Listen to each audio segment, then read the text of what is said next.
Shalom, Bapak Ibu terkasih, damai sejahtera dan kekuatan yang baru dari Tuhan menyertai hidup kita. Bapak Ibu terkasih, di saat-saat terakhir ini kita mendengar bagaimana lonjakan COVID luar biasa terjadi. Tetapi ada sebagian dari kita yang memang tidak bisa menghindarkan diri untuk tetap tinggal di rumah. Nah, bagaimana sikap kita menghadapi satu kondisi ini? Sementara kalau kita ingat bagaimana pemerintah dengan berbagai upayanya sebelum Lebaran yang lalu memberikan pengertian, mensosialisasikan bahwa bagaimana kita harus bersikap, tetapi nyatanya himbauan, saran, bahkan pemberitahuan situasi yang mungkin akan terjadi dalam kondisi the worst condition, kondisi yang paling sulit begitu, tapi rupanya itu tidak mempan dan kita melihat atau menuai hasilnya pada saat ini. Barangkali banyak orang yang merasa, wah itu himbauan tidak mungkin terjadi karena sudah vaksin, karena saya gini gitu dan lain sebagainya. Nah, firman Tuhan di Ibrani 12 ayat 25 sampai 28 saya akan bacakan. Jagalah supaya kamu jangan menolak Dia yang berfirman, sebab jikalau mereka yang menolak Dia yang menyampaikan firman Allah di bumi tidak luput, apalagi kita jika kita berpaling dari Dia yang berbicara dari surga. Waktu itu suaranya mengguncangkan bumi, tetapi sekarang Ia memberikan janji. Satu kali lagi aku akan mengguncangkan bukan hanya bumi saja, melainkan langit juga. Jadi langit yang diguncangkan itu seperti apa? Kalau bumi kan masuk di akal kita, tapi kalau langit ikut diguncangkan itu seperti apa?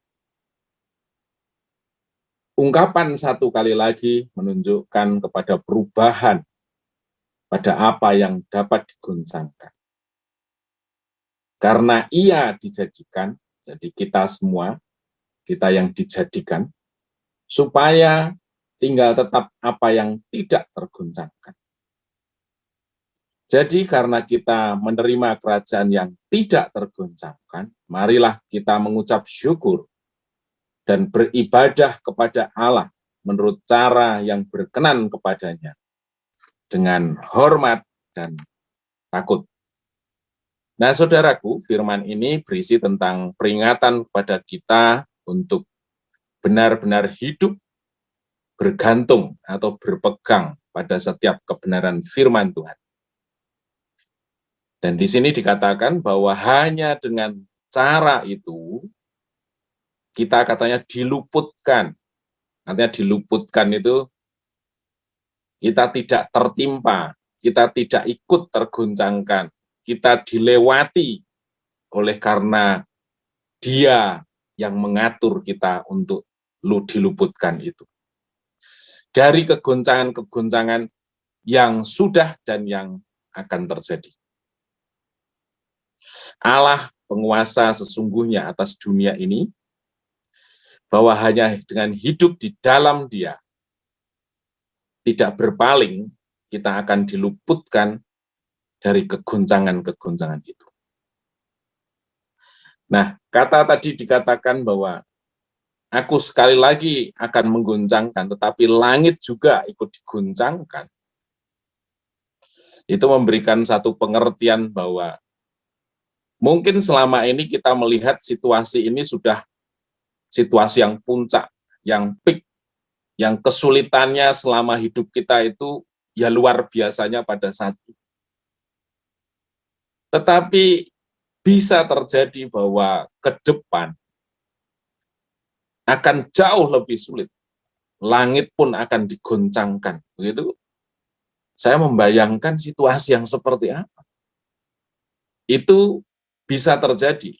Bagaimana persoalannya kita mempersiapkan sikap hidup kita. Ya tadi, kita harus tidak berpaling, berpaut kepada Tuhan. Situasi ini pun banyak orang yang merasakan dampak buruk, penderitaan, tekanan, dan lain sebagainya. Ya, tetapi kita harus mempersiapkan hati kita, bukan dengan kekuatan kita, bukan dengan kekhawatiran, bukan dengan ketakutan, tetapi sikap hati yang jelas untuk berkomitmen berpaut kepada Dia. Nah, pertanyaannya, untuk apa sih Allah mesti mengizinkan peristiwa ini terjadi, atau situasi yang sulit ini terjadi?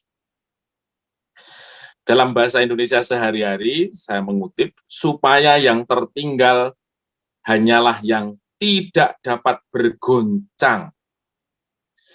Supaya yang tertinggal, jadi supaya yang ada nantinya, itu hanyalah yang tidak dapat bergoncang. Yaitu siapa? Yaitu orang-orang yang diluputkan. Orang-orang yang diluputkan karena mereka bergantung penuh dan hidup bagi Tuhan sepenuhnya. Ayat 27 dikatakan, tinggal tetap apa yang tidak tergoncangkan. Itu barangkali kita berpikir ada dua hal yang bisa terjadi. Yang pertama, kita ikut bergoyang-goyang pada awalnya, tetapi pada akhirnya tidak roboh. Atau pengertian yang lain adalah benar-benar di tengah situasi yang tergoncang-goncang, kita tetap berdiri teguh, tidak digoncangkan sedikit pun, dan berakhir tetap teguh sampai pada akhirnya. Saya pikir di sini, atau saya renungkan di sini, fenomena yang kedua, yaitu di tengah situasi yang digoncangkan, kita tetap tidak tergoncangkan. Karena apa? Ada kata yang diluputkan. Jadi barangkali kegoncangan-kegoncangan yang terjadi, respon yang buruk, kesulitan, atau hati yang takut, khawatir, sampai akhirnya menghasilkan buah-buah yang tidak menguntungkan, itu terjadi pada orang yang tidak diluputkan, tetapi kita diluputkan, sehingga kita tetap berdiri tegak, tidak tergoyahkan, tidak bergeser sedikit pun. Sampai akhirnya di ayat tersebut, jadi karena kita menerima kerajaan yang tidak tergoncangkan, respon kita adalah, marilah kita mengucap syukur. Jadi di tengah situasi seperti ini, kita orang yang pasti diluputkannya, mengucap syukurlah. Kita harus mempunyai satu sikap hati, mengucap syukur. Itu sesuatu yang tidak mungkin bisa kita lakukan manakala mata kita tidak tertuju kepada Tuhan. Mengucap syukur bisa kita lakukan sepenuhnya karena kita melihat tangannya yang senantiasa menopang hidup kita.